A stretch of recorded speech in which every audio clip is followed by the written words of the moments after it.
নমস্কার, আমার আরও একটি নতুন ভিডিওতে আপনাদের সকলকে জানাই অনেক অনেক স্বাগত। আজ আমাদের বাড়ি ফেরার পালা।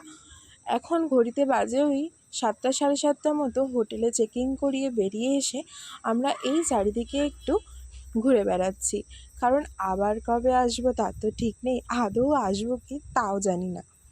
চলুন ঘুরে ঘাড়ে নিয়ে এবার এসছি আমরা ব্রেকফাস্টের দিকে, কারণ এখানে ব্রেকফাস্টের পরে আমরা একেবারে আর কোথাও না দাঁড়িয়ে চলে যাব সোজা আমাদের স্টেশনে। আমরা এতদিন যে হোটেলটায় ছিলাম, এই রেস্টুরেন্টটা সেই হোটেলেরই। আর বিশ্বাস করুন, এই রেস্টুরেন্টটার ধোসাটা এত সুন্দর ছিল। আমি সাধারণত ইডলি ধোসা একদমই পছন্দ করি না, সাউথ ইন্ডিয়ান খাবারগুলো, কিন্তু এইখানের ধোসাটা খাওয়ার পরে আমি একেবারে ধোসার প্রেমে পড়ে গিয়েছিলাম। আর এই হচ্ছে সেই হোটেলটা, যে হোটেলটা ছিল আমাদের এতদিনের বাসস্থান। হোটেলটা ছিল একেবারে রিজনেবল প্রাইসের মধ্যে।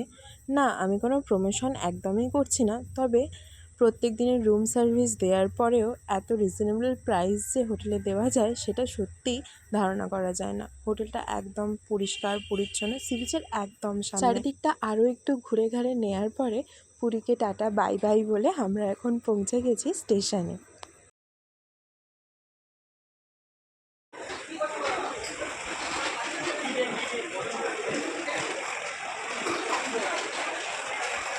স্টেশনে পৌঁছাবার পরে মনে হচ্ছিল যে এই তো চলেই এলাম, আর 2-1 মিনিট হাঁটার পরে আমরা পৌঁছে যাব আমাদের কামরার কাছে।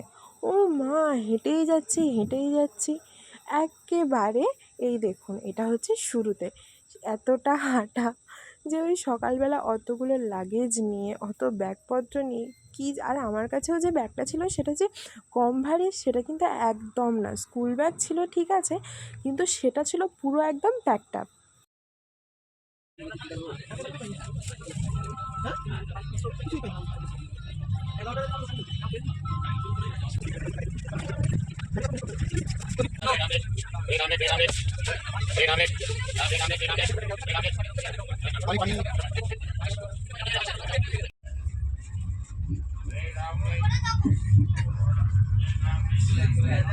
ট্রেনটা ছাড়ার পরে জানেন হয়েছে এক বিপদ। আমাদের 5 জনার কারো সিটই নিচেরটা ছিল না, হয় সেকেন্ডেরটা না হয় একদম ওপরেরটা। সেকেন্ড সিটটা থেকে তবুও শুয়ে শুয়ে কিছু দেখা গেলেও ওপরেরটা থেকে তো কিছুই দেখা যায় না। আর সেই জন্য একদম ওপরটায় কেউ উঠতেই চায় না। আমি তো যাবই না। বাপি একটায় শুয়ে তো ঘুমিয়ে নিয়েছে, আর আমার মা উঠতে একটু ভয় পাচ্ছিল, কিন্তু শেষমেশ মাকেই আমরা তুলে দিয়েছি। আমি ছিলাম যে যাও তুমি ওপরে গিয়ে ঘুমাও, কিন্তু মাও গিয়েছিল সেটা অনেক পরে। প্রথমে আমাদের সোনা যখন ফার্স্ট দিন আমরা যখন পুরীতে যাচ্ছিলাম সেদিনকে ট্রেনের মধ্যে অনেক দুষ্টুমি করলেও হয়তো আজকে অনেক সকালবেলা ওঠার জন্য ও না একদমই জেগেছিল না খুব বেশি সময়। ও বারে বারে ঘুমিয়ে পড়ছিল। তো দিদিকে সবাই বলছিলাম আমরা এটাই, যে ও যেহেতু ঘুমাচ্ছে তুই চলে যা, সেই তো তুই কিছু দেখবি না, তুই ওর সাথে একটু ঘুমিয়ে নে। এটার আসল কারণ এটা ছিল যে তুই ওপরে গিয়ে ঘুমা, আমরা একটু বাইরের প্রকৃতি দেখি। আসল বিষয়টা হলো এটা, যে আমরা না ঘুমাতে চাইলেও আমি, দিদি, কিন্তু বাকিরা তো ঘুমাতে চায়। আর নিচে যে দুটো সিট তারাও যে খুব কম বয়সী ছিল তা নয়, তারাও তো ঘুমাবে। এবারে আমরা, আমি, দিদি, আমি আমাদের কথাই বলছি, আমরা বাড়িতে এই দুপুরবেলা ঘুমাই না। এবারে বলুন ট্রেনের মধ্যে কিভাবে ঘুমাই বাইরের প্রকৃতি না দেখে।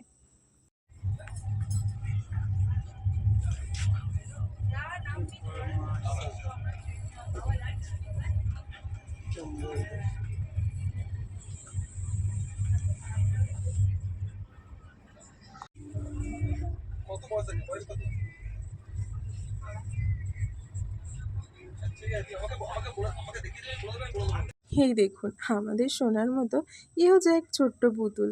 আমাদের সোনা জেগে থাকলেও বোধহয় তাকে নিয়েও এইভাবে ঘুরে বেড়াতে হতো। এই যতক্ষণে বসে আছি, এই বাচ্চাটাকে নিয়ে ওর বাবা একবার এ মাথা থেকে ও মাথা শুধু ঘুরেই বেড়ায়।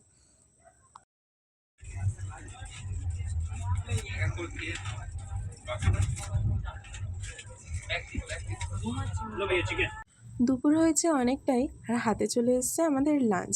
এবারে দিদি যেহেতু ওপরে বসে খেতে পারবে না, তাই আমরা এটা ঠিক করেছি যে এক এক করে খাওয়া হোক, তারপর যার খাওয়া হবে সে উপরে উঠে গিয়ে বসবে। আর এদিকে দেখুন আমাদের সোনাও ঘুম থেকে উঠে পড়েছে। ও তো দেখে অবাক হয়ে গেছে যে ওর মতো একটা ছোট্ট পুতুল। দেখুন কিভাবে এক নজরে ওকে দেখেই যাচ্ছে। চলুন আমি লাঞ্চটা সেরে নিই। আজকে আমার লাঞ্চের মেনুতে আছে ভাত, ডাল, পাঁপড়, একটা সবজি, চিকেন, রুটি, আর ছিল একটা আচারের প্যাকেট আর একটা সোনপাপড়ি।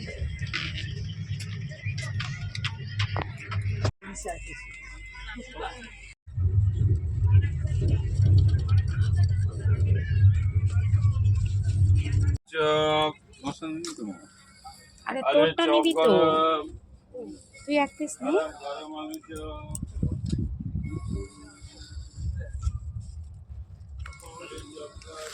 মুড়ি হলে সে বাপির প্রাণের মুড়িগুলো কোথায় রেখেছে তা কে জানে। এই এত পর্যন্ত জানেন তো সব ঠিকঠাক ছিল একদম।